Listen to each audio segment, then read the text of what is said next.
and I was born and raised in this area, and I moved away for a number of years. I have lived in different cities, small towns, and the in-between. I have lived at and below the poverty line. I have also lived comfortably and without financial worry. I have experienced life in an apartment building, in a townhouse, above a business, in a duplex, and I owned a house for about 10 years with my ex-husband. Now I'm classified as homeless with shelter. My oldest daughter was in college when my home was sold and we became homeless. She has never been able to move back since, as there was no home to go to. It's now just me and my 2 other girls, and this was the start of the impacts of homelessness for us. I felt like I've been watching my family and my life fall apart. It is mentally and physically exhausting, not just for myself, but for my kids as well. My youngest was 6 when this started, and she is now 10. We spent 3 of the last 4 years sharing a bedroom together. And yes, we all make choices, but we do not control or predict circumstance.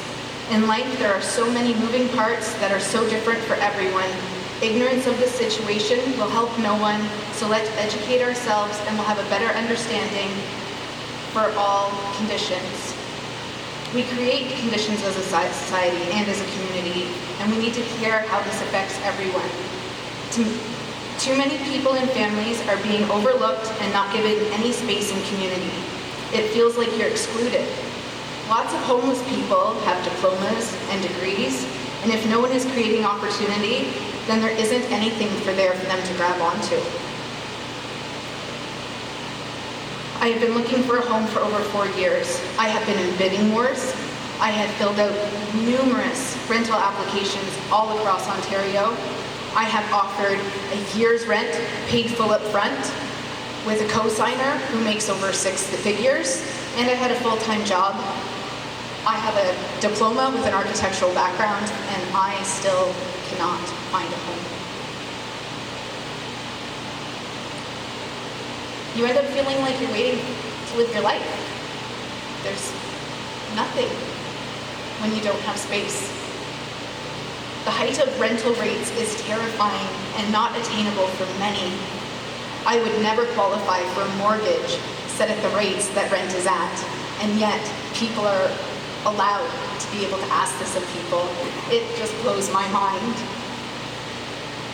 And then if you look into government help, like Ontario Housing, they tell you, sure, but you can wait 2 to 5 years on a waiting list. No one is holding our government accountable and responsible for setting limitations on rent and increases on rent yearly. There are people scrambling like this, trying to make a difference, when the head of this country, this province, this anything, is doing nothing about it. There aren't options or answers, and as a community, I hope we press forward and make the changes that are needed. I thank you for this opportunity to speak, and I appreciate the time.